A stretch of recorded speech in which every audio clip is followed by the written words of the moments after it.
The first thing I want to write down for myself, for my children and grandchildren, is how to be the best dad I can be. Not perfect, because there are no perfect dads, but the best dad I can be, listening even when I'm tired, answering honestly even when it hurts, keeping my word even when it's scary, and remembering every morning that love is not a feeling, but a decision.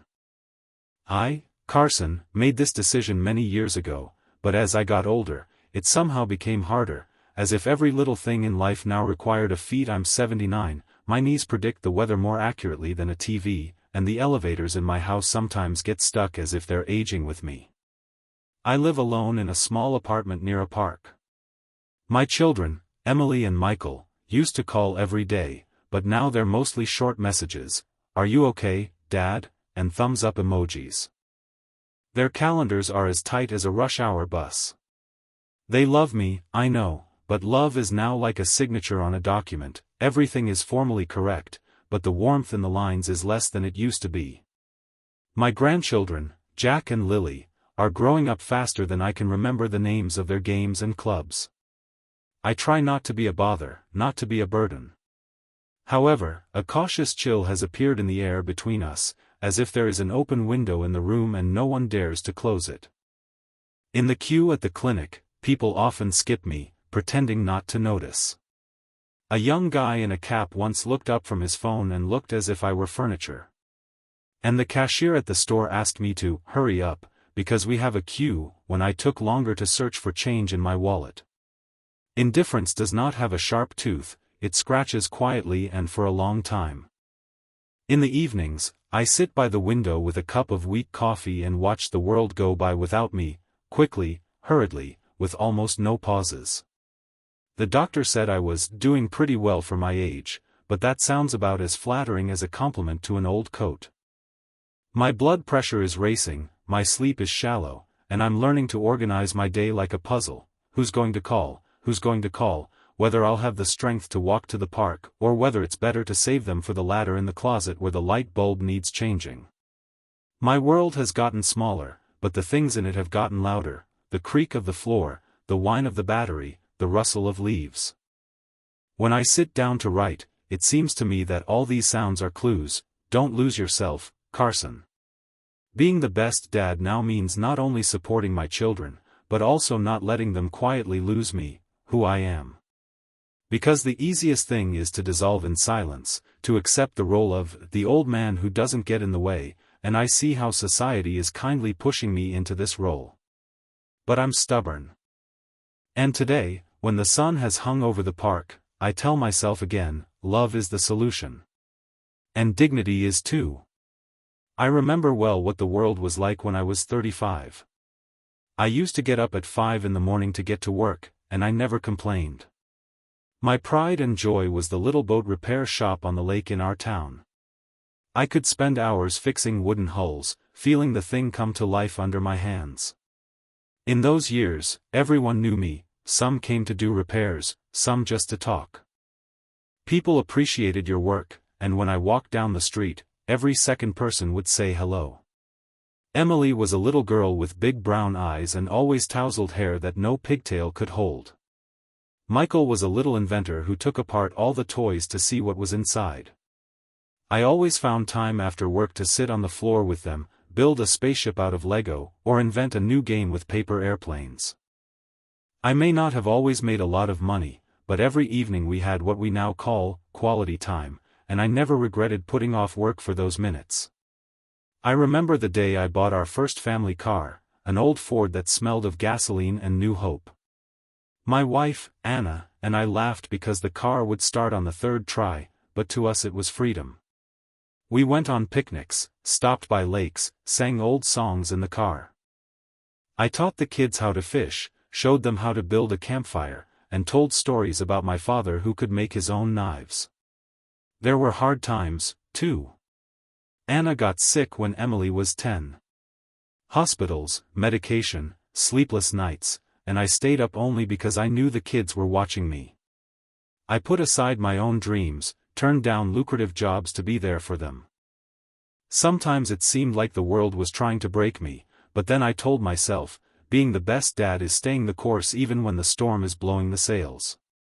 When Anna was gone, I learned to cook, do the laundry, and braid Emily's hair.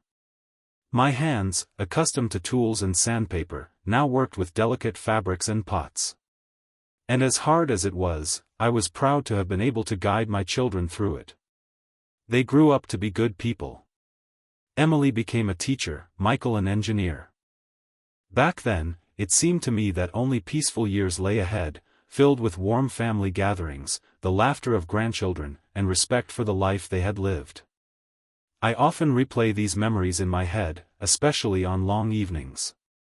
Sometimes they warm me, and sometimes they cut me, because the contrast with the present becomes unbearable.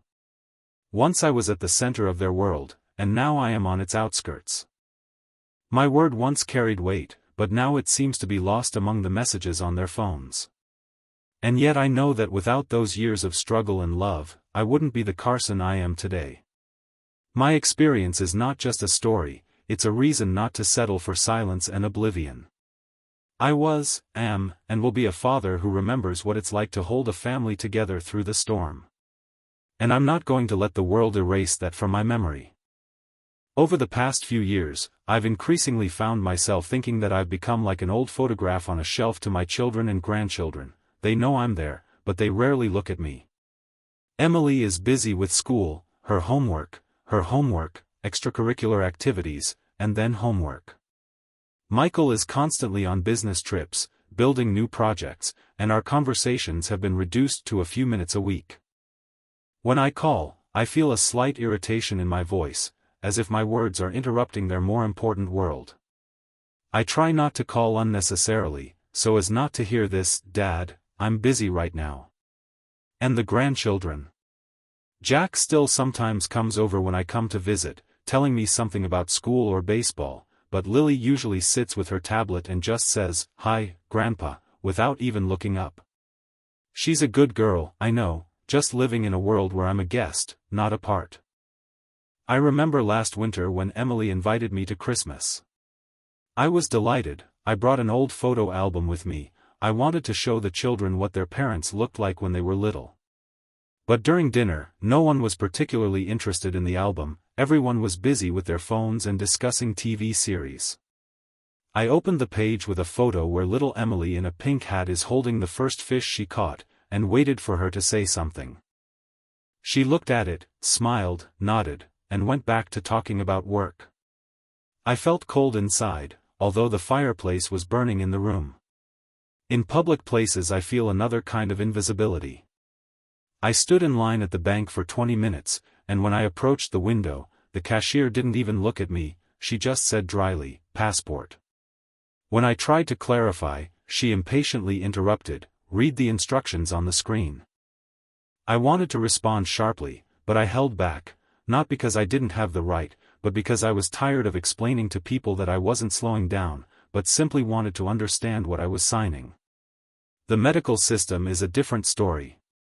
It takes weeks to get an appointment with a doctor, and when I do get an appointment, they rush me through it, as if I were a line on a list that needs to be crossed off quickly.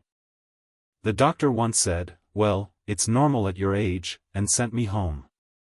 I walked down the hall and thought, what if I were younger? Would they fight harder for my health? The indifference of children and society is like slow rain, it doesn't wash you away right away, but it wears you down drop by drop. I try not to lose heart, but there are days when even parking in front of a house feels like a test.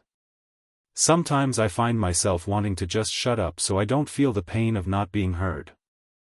But then I remember that silence is the first step to disappearing. And I'm not ready to disappear yet. It was a normal Tuesday, no different from hundreds of previous ones. I went to the store to buy bread and milk. On the way, I decided to stop at the local hardware store. I wanted to buy a new light bulb for the hallway. It was crowded inside, someone was choosing tools, someone was arguing with the salesperson over a discount.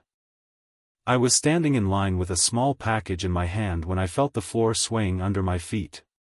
My heart was pounding, my ears were ringing. I took a step forward, and everything was floating. I probably would have fallen if someone hadn't grabbed my elbow. "Careful, sir," I heard a young voice. In front of me was a guy of about 25 in a light jacket. He helped me sit on a bench near the entrance. "Are you okay? Maybe call an ambulance?" I tried to wave my hand. They said it would be fine. But he didn't back down. He gave me a bottle of water, which he had taken out of his own bag. "My name is Ethan," he said. "My grandfather also gets so, well, dizzy sometimes." We got talking. It turned out that his grandfather used to have a workshop in another town, and Ethan helped him repair old furniture. He listened to me attentively, asking questions, as if he was genuinely interested. It was surprising and painfully gratifying. Because I hadn't felt like anyone had listened like that in a long time. When I got up and said I was feeling better, Ethan insisted on walking me home. On the way, he asked about my life, and I told him about the workshop, about Anna, about how I raised my children. He listened and even asked me to show him photos if I had time. I can't remember the last time a young person asked me for photos, not out of politeness but out of genuine curiosity. That evening, sitting at home, I thought for a long time. This incident showed me a simple but stark truth: indifference is not an inevitability, but a choice. And if one stranger could show more attention in a few minutes than my own children sometimes do in months, then perhaps I too can change my own choices. Perhaps I myself had partly allowed the world to push me to the sidelines. I looked at an old photo album, at the tools in the closet that I had not picked up in a long time, and thought, what if I tried to reclaim my place in life instead of waiting for someone to invite me back? The idea was born quietly, like the first fire in a fireplace, but I felt it would warm. The next morning I got up earlier than usual. The window was fogged from the night's cold, but I felt warm inside, as if yesterday's conversation with Ethan had melted something that had been dormant for years. I made myself a strong cup of coffee and stared at the table where my old notebook lay. I used to write down ideas for projects in the workshop, sketches, plans for the week. Now it was gathering dust.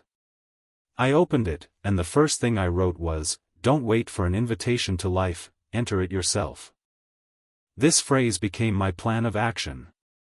I started with something simple. I took the tools out of the closet, checked what was still in working order.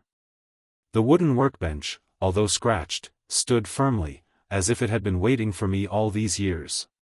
I decided that I would restore the workshop, not the one that had once been on the lakeshore, but a small corner here in the apartment to do something with my hands. Then the phone. I called Emily and Michael. Not to complain or criticize, but to suggest, "Come with your kids this Saturday, I'll teach them how to make wooden toys." Emily was surprised. Michael mumbled something about the schedule, but I said firmly, "I've already bought the materials. Just come." Then I remembered Ethan. We exchanged numbers, and I wrote to him, "If you're interested, you can come help on Saturday. I need a young assistant." He replied almost immediately, "With pleasure." I also decided to use the internet. I created a page on the social network, Carson's Workshop. At first, I didn't even know how everything worked, but gradually I figured it out. I posted a few photos of my old works, added short stories about each one. In a day, I received several comments from people I knew in my youth, and even a couple of orders for minor furniture repairs. On Saturday, the workshop came to life. Jack was holding a small hammer with enthusiasm. Lily was bored at first, but when I showed her how to cut out a pattern with a chisel, her eyes lit up. Emily and Michael sat on the sidelines and watched their children laugh and argue about who could make the best toy. Ethan helped saw the boards, joked, and I caught every moment like a breath of fresh air. That evening, when everyone left, I felt a strange feeling, not just pleasure, but a return. A return to life where I am not superfluous, where my experience is needed, where I can give, not just wait. I decided, every week I will organize Master Saturdays, for everyone who wants to, for family, for neighbors, and even for those who just want to learn how to work with wood. Because being the best dad is not only raising your own children, but also leaving the world a little better because of those you teach. Today, Sitting in my small but lively workshop, I look at the boards, tools, and scattered wood shavings, and I realize, I am back in my element. This is not just a place where I work. This is a place where my dignity has been reborn. Here the laughter of my grandchildren sounds, here Ethan comes in with coffee and new ideas, here even the neighbors have started bringing old chairs and boxes to repair. I feel again that my experience and my hands are needed. My children seem to have woken up. Emily now calls more often, not just to ask, "How are you doing?" but to ask for advice or just to tell me about her day. Michael comes to help with larger projects, and we talk for hours about engineering and tools, like we used to. I can see how they have come to see me not as a shadow of the past, but as part of their present. I have thought a lot about aging. It is not just wrinkles and a slower pace. It is a test of dignity. The world loves to push older people aside, pretending it's natural. But I've learned that dignity can't be taken away by force, it can only be lost when you refuse to fight for it. I've come to the conclusion that being the best dad is not just about the years when your kids are small and running around you. It's about remaining a source of strength and an example for them even when they're adults and your hair is gray. It's about showing them that life has meaning at any age, that you can start new things even when others think your time is up. And now I want to say something to those who are younger than me: don't wait for the world to give you a seat at the table, build your own table. Listen to those who have lived longer than you, because their stories hold answers you don't even know you're looking for. And remember, love and respect are solutions, not coincidences. I don't know how many more days I have left, but I know for sure, I will not let any of them slip away silently. I will create, teach, love, and laugh as long as I can hold a hammer or just the hand of a loved one. And if someone ever asks me what is most important in life, I will answer, never let the indifference of others determine your worth. The world may pass you by, but you can always choose to move forward. Subscribe and like. And tell your friends about this video.